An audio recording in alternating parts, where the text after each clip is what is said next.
بسم الله الرحمن الرحيم. السلام عليكم ورحمة الله وبركاته.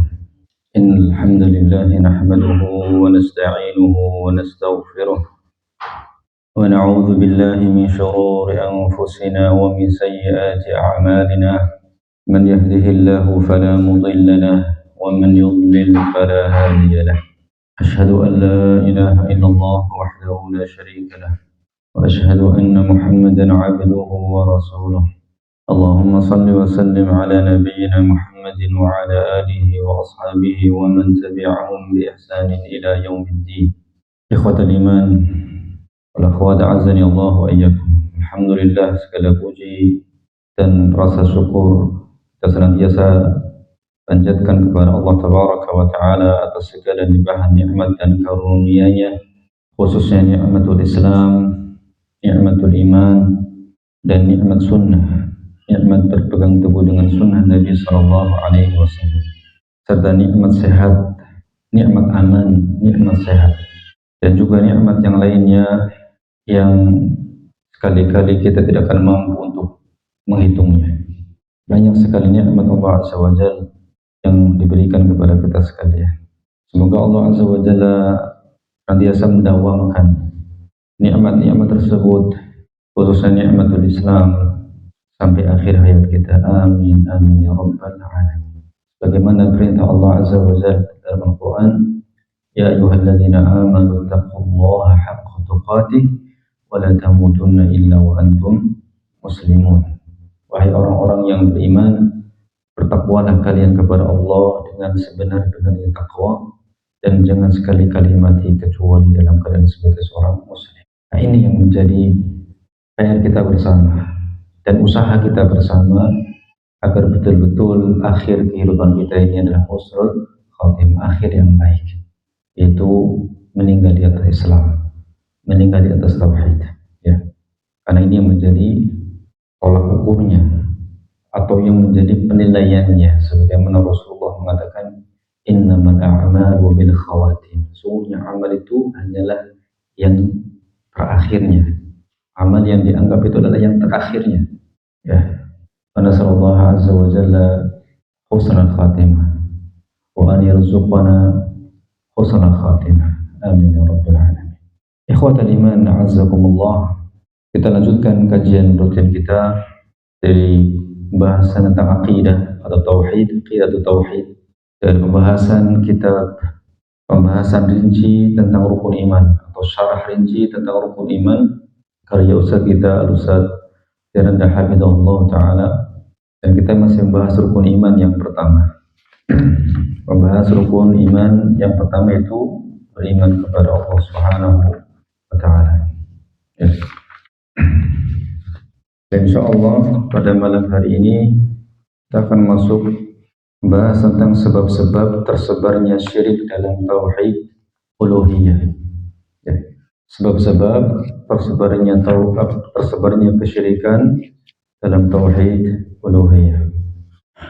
Ikhwatal iman, azakumullah. Tentu sebab-sebab tersebarnya syirik dalam tauhid uluhiyah ini banyak. Tapi di sini penulis akan menyebutkan satu sebab dan pembahasannya mendetail. Dan ini dianggap sebagai sebab terbesar, ya. Di antara sebab, sebelum kita bahas yang disampaikan oleh penulis, kita sampaikan bahwa di antara sebab tersebarnya syirik dalam tauhid uluhiyah atau munculnya syirik dalam tauhid uluhiyah itu adalah kultus kepada orang-orang saleh atau bersikap ghulu kepada orang-orang saleh, sebagaimana sering kita sampaikan. Dan itu juga dibahas secara khusus oleh Syekh Muhammad bin Abdul Wahhab rahimahullah dalam kitab tauhid, bahwa sebab munculnya kesyirikan pertama kali pada manusia adalah karena kultus kepada orang-orang saleh atau ghulu, ya. Itu di antara sebabnya.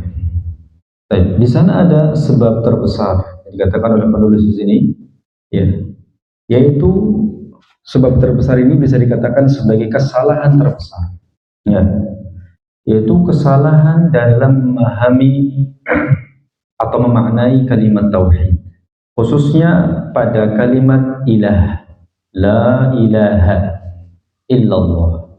Salah dalam memahami makna kalimat ilah atau Allah di situ. Ya, karena Allah ini berasal dari kata ilah. Sebagaimana kita sampaikan sebelumnya, aliha ya'lahu, ilah itu dari kata aliha ya'lahu yang artinya adalah abada ya'budu, menyembah. Ilah artinya ma'bud. Ya. Kesalahan terbesar adalah salah dalam mendefinisikan makna Allah atau ilah. Ya. Kita dapati dalam sebagian literatur atau kitab-kitab ya kaum Asy'ariyah, pernyataan bahwa la ilaha illallah artinya tidak ada yang mampu menciptakan kecuali Allah, atau dalam versi bahasa Arabnya la khaliqa illallah. Ini dalam sebagian literatur kaum Asy'ariyah ya. Kenapa kita katakan sebagian? Karena sebagiannya tidak demikian ya. Dan ini merupakan definisi yang kurang tepat. Kenapa? Karena ini hanya mencakup pada tauhid rububiyah. La khaliqa illallah ini cakupannya hanya pada tauhid rububiyah, dan bukan itu yang dimaksud ya. Sering kita sampaikan ini ya. Dan juga sebagaimana yang telah kita singgung sebelumnya, bahwa makna ilah itu adalah ma'bud, yaitu sesuatu yang disembah, bukan khaliq, yaitu zat yang menciptakan, bukan ya. Akibatnya apa? Akibatnya karena salah dalam mendefinisikan kalimat tauhid atau kalimat Allah atau ilah ya.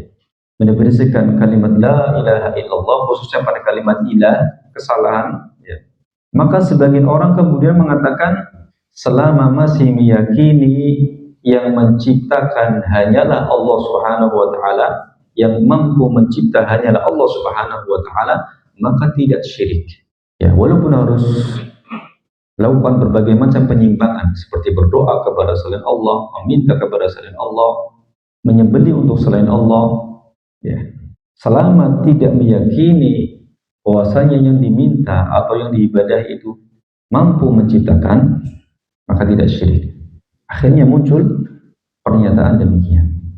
Artinya bahwa selama tidak memberikan nilai rububiyah, tidak memberikan nilai rububiyah kepada yang diibadahi tersebut selain Allah, maka tidak terjerumus dalam kesyirikan. Kenapa? Karena memaknai la ilaha illallah adalah la khaliqa illallah. Ini kesalahan terbesar. Dan itu kita meyakini dengan seyakin-yakinnya, ikhwas sekalian, bahwa pemahaman ini bukan dari pemahaman Islam atau bukan pemahaman yang benar. Makanya nikmat pemahaman ini sangat penting. Memahami dalil dengan benar, memahami kalimat atau nas dengan benar, apalagi yang berkaitan dengan sesuatu yang paling agung, yaitu tauhid. Kalimat tauhid, la ilaha illallah. Kalau kita sudah salah dalam memahami maknanya, maka kita akan menyimpang ya, akan tersesat. Akibatnya sebagian mereka mengatakan tidak mengapa meminta kepada batu atau pohon selama tidak meyakini bahwa batu atau pohon tersebut bisa mencipta. Meskipun perbuatan ini adalah perbuatan yang sia-sia, tapi jika ada orang yang melakukannya, maka tidak dikatakan syirik atau tidak terjerumus dalam syirik ya. Ini siapa yang mengatakan? Yang mengatakan demikian diantaranya adalah Al-Khumaini ya, tokoh Syiah Khumaini ya. Di dalam Kashful Asrar, dalam kitabnya Kashful Asrar halaman 49, Khumaini mengatakan fatalabul hajah min al-hajari aw as-sakhr laisa syirkan wa in yakun amalan batila.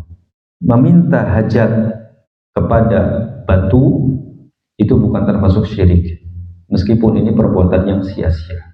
Dia mengatakan demikian. Dan masih banyak dai-dai ya, yang memikirnya sama ya dengan pemikirannya, yang pemikirannya sama dengan pemikiran Khumaini. Allah musta'an ya. Kemudian akibatnya sebagian mereka mengatakan tidak dikatakan syirik. Alarm apa Pak? Oh error. Akibatnya sebagian mereka mengatakan tidak dikatakan syirik perbuatan sebagian orang yang meminta kepada penghuni kubur atau beristighosa kepada mayat. meskipun meminta pada perkara yang tidak mampu dilakukan kecuali oleh Allah, seperti keberkahan, kelancaran usaha dan seterusnya. Dengan syarat apa? Dengan syarat tidak meyakini bahwa mayat-mayat tersebut bisa menciptakan, tapi hanya meyakini bahwa mereka adalah sebab.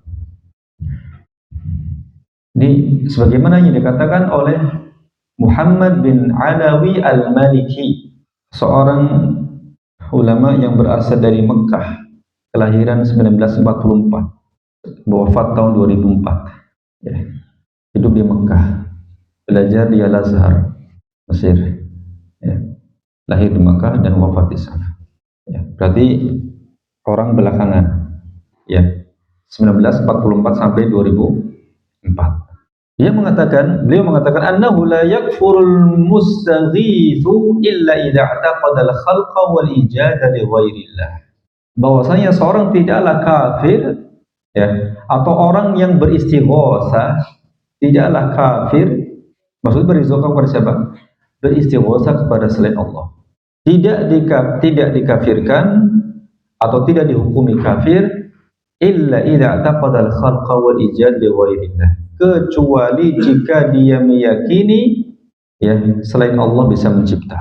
Selama dia meyakini bahwasanya Allah lah satu-satunya yang menciptakan, maka ketika beristighosah kepada selain Allah tidak dihukumi apa? Syirik, atau tidak dihukumi kafir. Ini disebutkan dalam kitab Mafahim Yajibu an Tusahhah, halaman 191.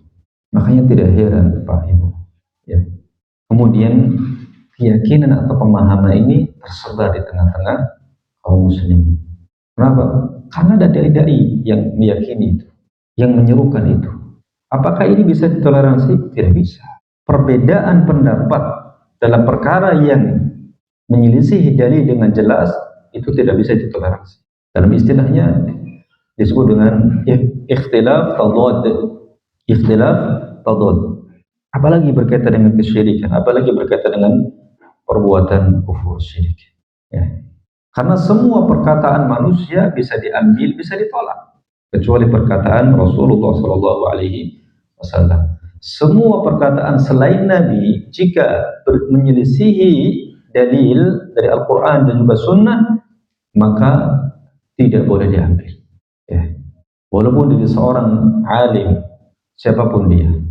Ya. Juga dikatakan oleh Habib Mudhir al-Musawa. Ya, Habib Mudhir al-Musawa ini lahir di Cipanas, Cianjur, dari orang Indonesia. Lahir tahun 1973 sampai 2013. Ya. Meninggal usia 40 tahun. Beliau belajar di Yaman, belajar dengan seorang Habib Yaman, ya, yang terkenal, sering datang ke Indonesia juga. Itu Habib Umar bin Hafidh. Jadi muridnya Habib Umar bin Hafidh. Beliau mengatakan apa? Istighosah adalah memanggil nama seseorang untuk meminta pertolongannya. Untuk sebagian kelompok muslim, hal ini langsung divonis syirik, yakni mengkritisi orang-orang yang berjalan di atas jalan yang hak, ya, itu ahlu sunnah, dalam bab masalah vonis syirik ini. Namun vonis mereka hanyalah karena kedangkalan pemahamannya terhadap syariat Islam. Jadi ahlu sunnah dianggap dangkal pemahamannya oleh beliau. Dangkal, subhanallah. Ini sebetulnya bukan perkataan yang ringan, bukan perkataan yang ringan. Kenapa? Karena konsekuensinya nanti akan meruntut ke atas kepada para imam madhab, kemudian ke atas lagi kepada para tabi'in, ke atas lagi kepada sahabat, terus sampai ke siapa? Rasulullah. Makanya saya katakan ini bukan perkataan yang ringan, ini perkataan yang berat. Pertanggungjawabannya, ya, menuduh kedangkalan pemahaman terhadap syariat Islam, orang-orang yang memvonis perbuatan syirik atau perbuatan kufur ketika ada orang yang beristighosah kepada selain Allah. Ya. Kemudian dia mengatakan, pada hakikatnya memanggil nama seorang untuk meminta pertolongannya adalah hal yang diperbolehkan selama dia seorang muslim, mukmin, soleh, dan diyakini mempunyai manzilah atau kedudukan di sisi Allah. Tak pula terikat ia masih hidup atau telah wafat. Subhanallah. Ia masih hidup atau telah wafat. Berkaitan dengan istighotsah, telah kita sebutkan hukumnya secara rinci dalam pembahasan kitab tauhid itu. Ya. Istighotsah yang diperbolehkan kepada makhluk, ya, adalah syaratnya apa? Dia hadir, ya, hadir masih hidup, ada di hadapan kita, hadir, ya, ada di hadapan kita, berarti dia masih hidup, kemudian dalam perkara yang mampu dilakukan. Itu istighotsah kepada makhluk. Nah, kalau ini tanpa batas, baik masih hidup atau sudah wafat.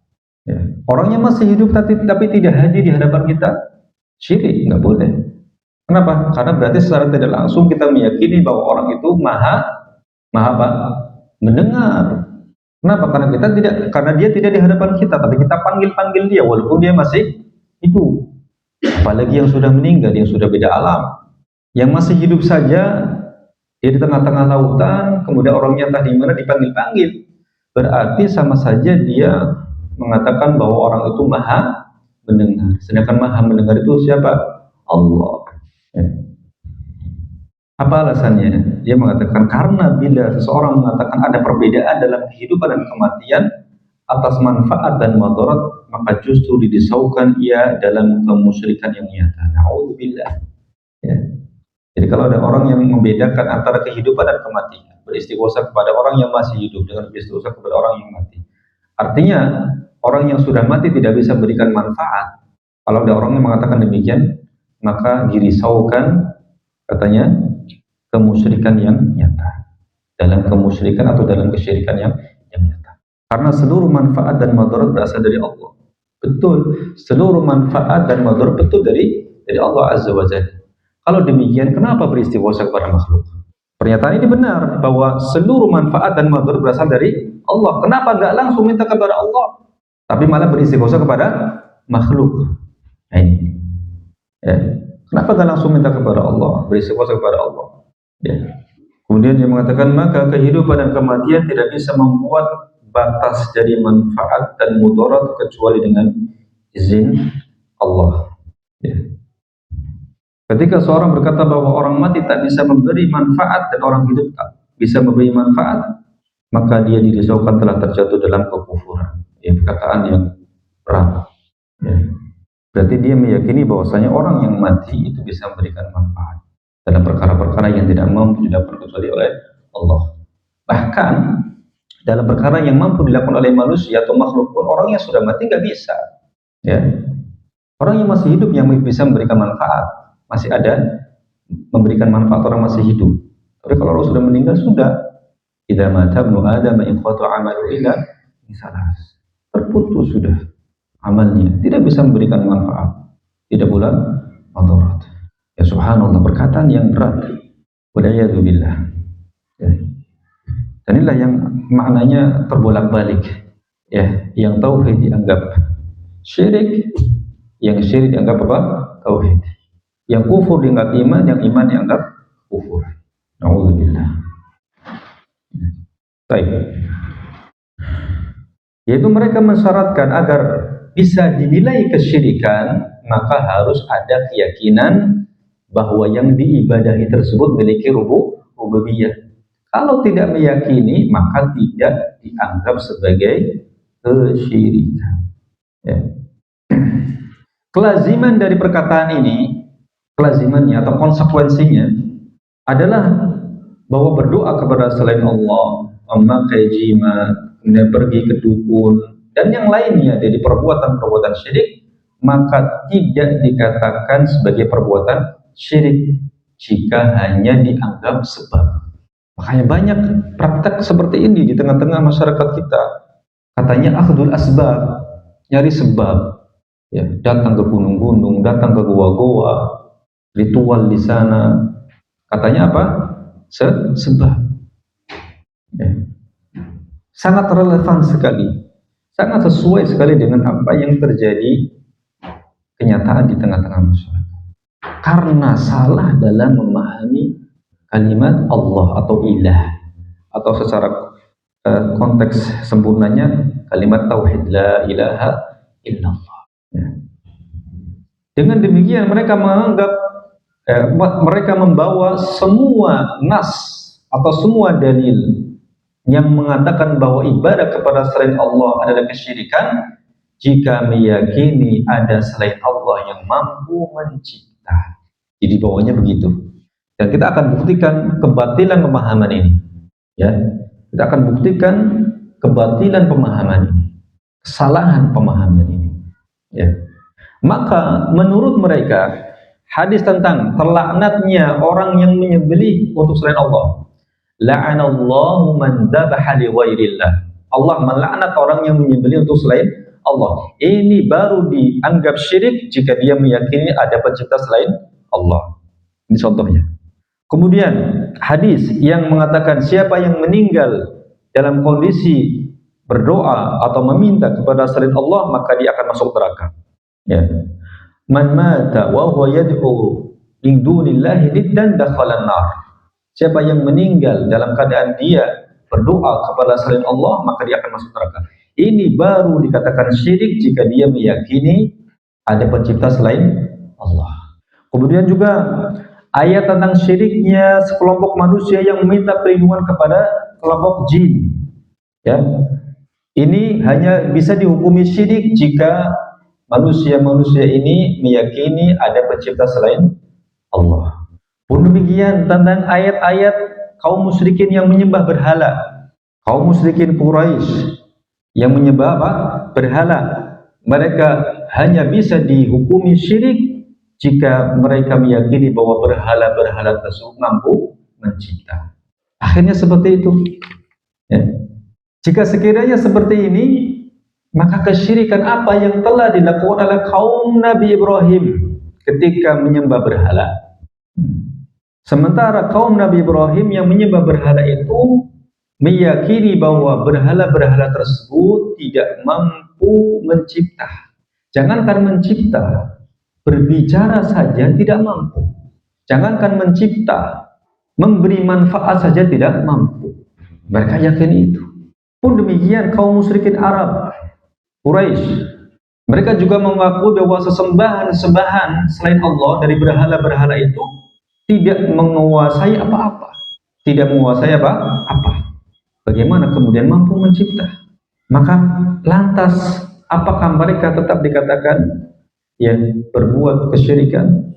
Ya, tetap dikatakan tidak berbuat kesyirikan. Kenapa? Karena mereka tidak meyakini bahwasanya berhala-berhala tersebut mampu mencipta. Tentu ini adalah pemahaman yang batil, menyelisih dalil, menyelisih nas. Ya. Kita dilihat dalam Al-Quran ya tentang keyakinan kaum musyrikin Arab tentang yang menciptakan langit dan bumi. Allah mengatakan dalam Al-Quran, "Wa la in sa'altahum man khalaqas samawati wal arda la yaqulunna Allah." Jika engkau bertanya kepada mereka, wahai Muhammad, siapa yang menciptakan langit dan bumi? Bagaimana? Nah, khawatir muadzan belum. Jika engkau bertanya kepada mereka, wahai Muhammad, siapa yang menciptakan langit dan bumi? Mereka pasti akan mengatakan Allah. Jelas sekali dari ini bahwa kaum musyrikin Arab itu tidak pernah meyakini dan mengatakan bahwasanya ada pencipta selain Allah. Tapi Allah utus Rasulullah di tengah-tengah mereka. Agar apa? Agar mengembalikan mereka kepada tauhid, agar mengembalikan mereka kepada ajaran Nabi Ibrahim alaihissalam. Ya, subhanallah.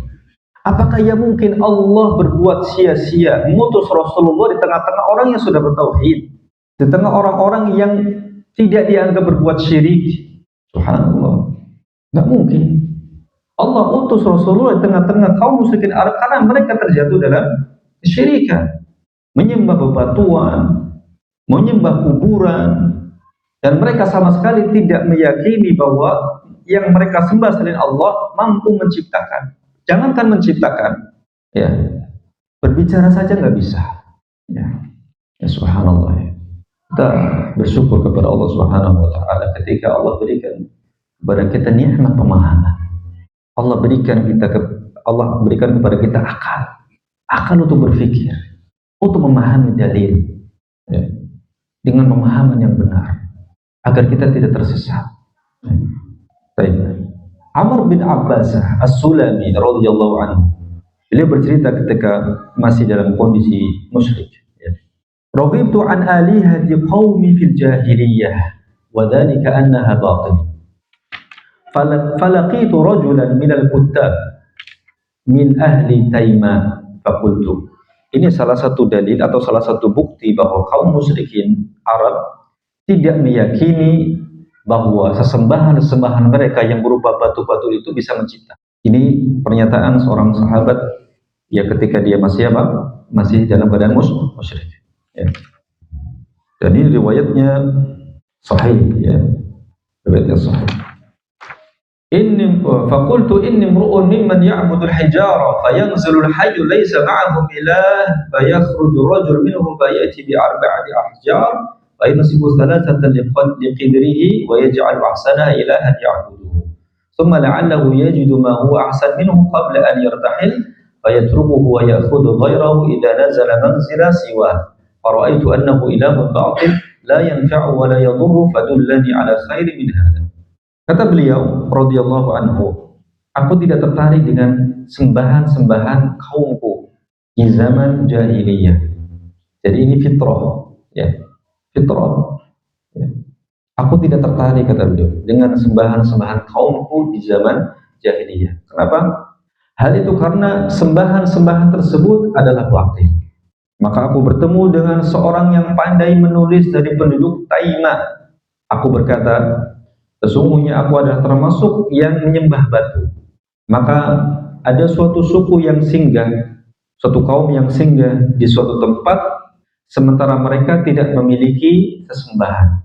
Maka apa yang dilakukan oleh mereka? Maka salah seorang dari mereka pergi, lalu kembali dengan membawa 4 batu. Jadi satu kaum, satu suku singgah di sebuah tempat. Nah, namanya tempat baru, persinggahan, mereka nggak punya sesembahan. Akhirnya pergilah salah satu dari mereka mencari batu, lalu didatangkan 4 batu. 3 batu dia gunakan sebagai penyangga periuknya, 3 batu dia gunakan sebagai penyangga periuknya. Periuk apa? Kayak panci, ya. Adapun batu yang terbagus dia jadikan sebagai sembahannya, batu yang bagus, ya, yang terbaik, yang terbagus, ya. Lalu bisa jadi dia menemukan batu yang lebih baik darinya, dia pun meninggalkan sembahan batunya yang lama. Jadi kalah saing, dapat kompetitor, ya. Akhirnya sesembahan yang lama ditinggalkan, ya. Ya, sebelum dia beranjak. Kenapa? Karena dia sudah dapat batu yang lebih bagus. Lalu ia membawa batu yang lain untuk dijadikan sembahan jika singgah di tempat yang lain, ya. Maka menurutku batu adalah sembahan yang batil, tidak memberi manfaat dan tidak memberi mudarat. Maka tunjukkanlah kepadaku yang lebih baik daripada ini. Ini kisah yang pertama. Kisah yang kedua, Abu Raja Al-Ataridi. Abu Raja Al-Ataridi ini beliau adalah seorang mukhadram. Mukhadram itu adalah orang yang hidup di zaman Nabi tapi tidak bertemu dengan Nabi. Maka beliau bukan disebut sebagai sahabat, bukan pula disebut sebagai tabi'in. Kalau tabi'in hidup setelah zaman sahabat, artinya tidak sezaman dengan Nabi. Tapi kalau mukhadram sezaman dengan Nabi tapi tidak pernah bertemu dengan Nabi, tapi dia beriman, ya. Abu Raja Al-Ataridi mengatakan, kunna na'budul hajar fa idza wajadna hajaran huwa akhyar minhu alqainah wa akhadna al-akhar fa idza lam najid hajaran jama'na juzwatan min turab thumma ji'na bisyati fa halabnahu alayhi thumma tufna bih. Kami dahulu menyembah batu, maka jika kami mendapatkan batu yang lebih baik, maka kami buang batu yang sebelumnya, ya, dan kami ambil batu yang baru. Jika kami tidak mendapatkan batu, maka kami pun mengumpulkan tanah, ya, untuk menjadi sebuah gundukan atau timbunan. Lalu kami mendatangkan seekor kambing, lalu kami perah susunya untuk ditumpahkan ke atas gundukan tanah tersebut. lalu kami tawaf mengelilingi gundukan tanah itu. Ya. Jadi kisah tentang nenek moyang orang Indonesia yang dinamisme itu nyata ada, dan itu terjadi pada kaum musyrikin. Dinamisme, ya, dinamisme itu kan penyembah batu. Ada animisme, penyembah roh, nah, penyembah syaitan roh, animisme. Dinamisme, penyembah batu.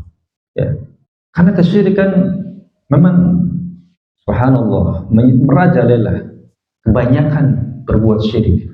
Ya, wa ma yu'minu aktsaruhum billahi illa wa hum musyrikun. Tidaklah kebanyakan mereka beriman kepada Allah kecuali mereka berbuat apa? Syirik. Ya. Perhatikan ikhwas sekalian, dua contoh kisah ini. Ya. Apakah mungkin masih terbetik dalam diri kita bahwa mereka ini meyakini bahwa bebatuan yang mereka sembah bisa mencipta? Ya, enggak bisa mencipta. Tapi tetap mereka dikatakan berbuat syirik. Mereka dilabeli kaum musyrikin. Kenapa? Karena mereka menyembah juga kepada selain Allah, meminta kepada selain Allah, tanpa ada keyakinan bahwa sesuatu yang disembah selain Allah itu bisa mencipta. Ya. Dan salah satu bukti yang lainnya juga, kaum musyrikin Arab nggak mau mengucapkan la ilaha illallah karena mereka tahu betul maknanya. Kalau mengucapkan ini dia harus meninggalkan seluruh sesembahannya selain Allah. Tahu betul. Ya. Ataukah kita tetap mengatakan bahwasanya perbuatan mereka tidak bisa dikatakan syirik selama tidak meyakini batu yang mereka sembah bisa mencipta? Maka kita akan mengatakan seperti itu? Allah, tentu tidak. Ya. Maka mari kita berpikir. Ya. Mari kita merenung betapa besar nikmat pemahaman yang benar. Ya. Dan kemudian penulis berpindah untuk menyebutkan sebagian perkataan ulama Asy'ariyah. Ya. Saya agak sedikit memperhatikan perbedaan pernyataan penulis di sini ketika menyebutkan perkataan mereka yang menyimpang. Tadi dua ulama yang tadi kita sudah sebutkan, beliau penulis mengucapkannya atau menulisnya dengan perkataan sebagian kaum Asy'ariyah, sebagian kaum, dengan kalimat apa? Kaum, ya, bukan ulama, ulama. Tapi di sini ketika beliau akan menyebutkan perkataan sebagian ulama Asy'ariyah terdahulu yang mutaqaddimin, ya, yang telah menjelaskan tentang hakikat ibadah dengan baik, ya, dan kita bersikap adil gitu. Ya, tidak semua Asy'ariyah, ya, ada sebagian kaum Asy'ariyah yang salah dalam memahami makna la ilaha illallah. Tapi ada juga yang betul benar di dalam memahami ibadah, makna ibadah dengan benar. Jadi katakan penulis dengan ungkapan ulama Asy'ariyah. Kalau yang tadi pertama apa? Kaum, karena hakikatnya bukan ulama. Atau ulama, ada ulama Rabbani, ada ulama su. Dan itu sudah dijelaskan dalam hadis. Ya. Mereka menjelaskan bahwa yang namanya syirik dalam peribadatan tidak disyaratkan harus meyakini bahwa yang diibadahi bisa mencipta. Nah, mereka menjelaskan demikian. Tidak ada syarat, ya, bisa apa? Mencipta. Tetap perbuatan syirik. Ya. Di antaranya, ya, Al-Imam Al-Baqilani. Al-Imam Al-Baqilani wafat tahun 403 Hijriah. Menjelaskan bahwa yang berhak diserahkan ibadah hanya Allah Subhanahu wa taala. Ya. Beliau mengatakan at-tauhidu lahu huwa al-iqraru bi annahu thabitun mawjudun wa ilahun wahidun fardun ma'bud laysa kamitslihi syai' ala ma qarara bihi qawluhu ta'ala wa ilahukum ilahu wahid la ilaha illa huwa ar-rahmanur rahim wa qawlihi laysa kamitslihi syai'un wa huwas sami'ul basir. Yang artinya beliau mengatakan mengesahkan Allah adalah mengakui bahwa Allah ada dan merupakan sembahan yang satu, yang esa dan yang diibadahi. Ya, digarisbawahi yang diibadahi. Tidak ada sesuatu pun yang serupa dengannya, sebagaimana yang ditetapkan oleh firman Allah, dan sembahan kalian adalah sembahan yang esa, tidak ada sembahan melainkan Dia yang Maha Pengasih lagi Penyayang. Dan juga firman Allah, tidak ada sesuatu apapun yang serupa dengannya, dan Dia Maha Mendengar lagi Maha Melihat. Ya. Beliau juga mengatakan wa yajibu an yu'lam anna sani'al 'alam jallat qudratuhu wahidun ahad wa ma'na dhalika annahu laysa ma'ahu ilaha siwa wa la man yastahiqqul ibadata illa iyyah. Dan wajib untuk diketahui bahwasanya pencipta alam semesta yang mulia kedudukannya adalah satu yang esa, dan maknanya yaitu tidak ada Tuhan selainnya dan tidak ada yang berhak untuk diibadahi kecuali Dia. Ya. Hanya saja Al-Imam Al-Baqilani tidak memperinci tentang tauhid uluhiyah, ya, dan juga tidak memperinci tentang model-model kesyirikan dalam tauhid uluhiyah. Ya, beliau hanya menyebutkan tauhid uluhiyah secara definisi tanpa ada penjelasan lebih lanjut. Ya, karena setelah itu beliau fokus pada pembahasan tauhid rububiyah atau tauhid asma wa sifat. Kenapa demikian? Hal ini bisa jadi karena kesyirikan yang berkaitan dengan tauhid uluhiyah pada saat itu ya tidak begitu nampak. Maksudnya di masa beliau tidak begitu nampak. Sepertinya begitu, wallahu alam. Tapi dari definisi tentang ibadah sudah benar. Hanya saja tidak memperinci model-modelnya seperti apa, bentuk-bentuknya seperti apa. Ya. Kemudian yang kedua, dari sebagian ulama Asy'ariyah yang memiliki pemahaman yang baik tentang ibadah atau definisi ibadah, yaitu Al-Imam Al-Halimi, wafat tahun 403 Hijriah, sama dengan Imam Al-Baqilani, berkata tentang doa, wa du'a fil jumlah min jumlati takhassu' wa tadallul, lianna kulla man sa'ala wa da'a faqad adhhara al-haja wa baha biha wa i'tarafa bi-dhilla wal faqr wal faqa liman yad'uhu wa yas'aluhu. فكان ذلك في العبد نظير العبادات التي يتقرب بها إلى الله عز اسمه، ولذلك قال الله عز وجل ادعوني أستجب لكم إن الذين يستكبرون عن عبادتي سيدخلون جهنم داخلين. فأبان الدعاء عبادة، والخائف فيما وصفناه كالراجي لأنه إذا خاف خشع وذل لمن يخافه وتضرع إليه في طلب التجاوز عنه. Beliau mengatakan selain Al-Imam Al-Baqilani, ada juga pernyataan yang serupa salah seorang ulama Asy'ariyah yang mutaakhir ya, belakangan, yaitu Al-Imam atau Asy-Syaikh Baijuri. Syekh Baijuri ini seorang Grand Syekh Al-Azhar, ya, jadi pimpinan Al-Azhar yang hidup 1783 Masehi, ya, masuknya belakangan. Ya. Ini sama dengan Al-Imam Al-Baqilani dalam memahami makna ibadah. Beliau mengatakan wa huwa ifradul ma'budi bil ibadati ma'tiqadi wahdatihi wa tasdiqi biha dzatan wa sifatin wa af'alan. Tauhid adalah mengesahkan al-ma'bud, yaitu yang disembah, dalam peribadatan.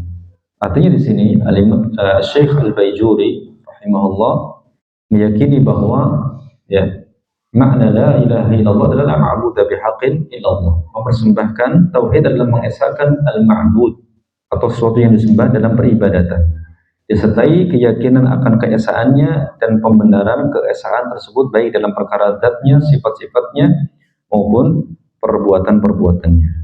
Dalam kitab Tuhfatul Murid halaman 18. Dan juga Al-Imam Al-Halimi, ya.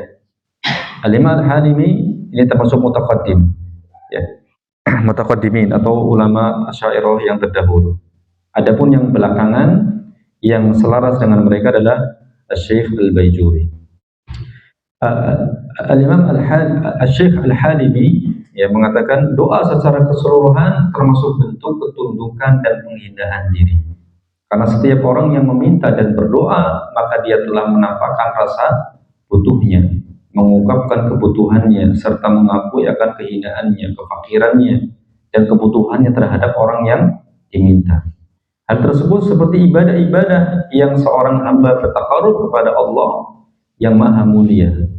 Oleh karenanya Allah berfirman, berdoalah kepadaku, niscaya aku akan kabulkan. Sesungguhnya orang-orang yang menyombongkan diri dari menyembahku akan masuk neraka jahanam dalam keadaan hina. Allah menjelaskan bahwa doa adalah ibadah. Allah menjelaskan bahwa doa adalah ibadah. Orang yang takut seperti orang yang berharap. Karena seorang jika dia takut maka dia akan tunduk, menghinakan dirinya terhadap orang yang ditakuti, dan dia juga akan merendahkan dirinya di hadapan orang yang ditakuti dalam meminta ampunan. Artinya di sini beliau menjelaskan bahwa khauf, rasa takut, dan roja, rasa berharap, ini hanya diperuntukkan kepada Allah Subhanahu wa Ta'ala.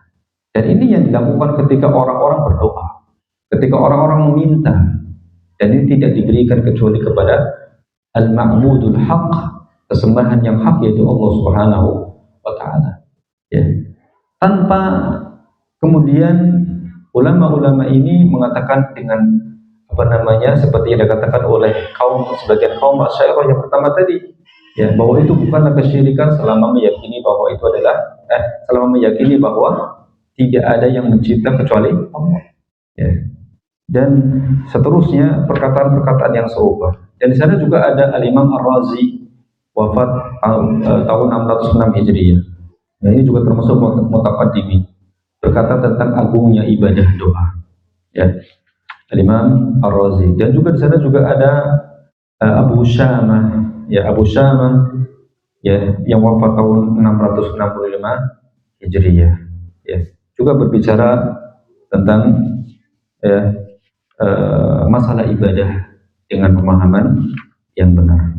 Dan insya Allah kita akan lanjutkan membacakan atau menyebutkan perkataan ulama-ulama ini pada pertemuan yang akan datang. Karena perkataan ini kalau kita telaah, kalau kita amati, ini sangat bermanfaat untuk kita, untuk bisa menjadi, ya, bahan renungan bagi kita, atau mungkin bisa menjadi bahan diskusi atau bantahan pada sebagian saudara kita yang mengaku berakidah Asy'ariyah dalam hal ini, tapi tidak memahami, ya, ulama mereka ketika berbicara tentang masalah ibadah atau makna ibadah, ya, hanya mengambil nukilan dari sebagian kaum Asy'ariyah. Wallahu a'lam bishawab. Naktafi bihadzal qadar wa sallallahu ala nabiyyina Muhammad wa ala alihi wa sahbihi wa sallam. Wa akhiru da'wana alhamdulillahi rabbil alamin. Subhanakallahumma wa bihamdik, asyhadu an la ilaha illa anta astaghfiruka wa atubu ilaik. Assalamualaikum warahmatullahi wabarakatuh.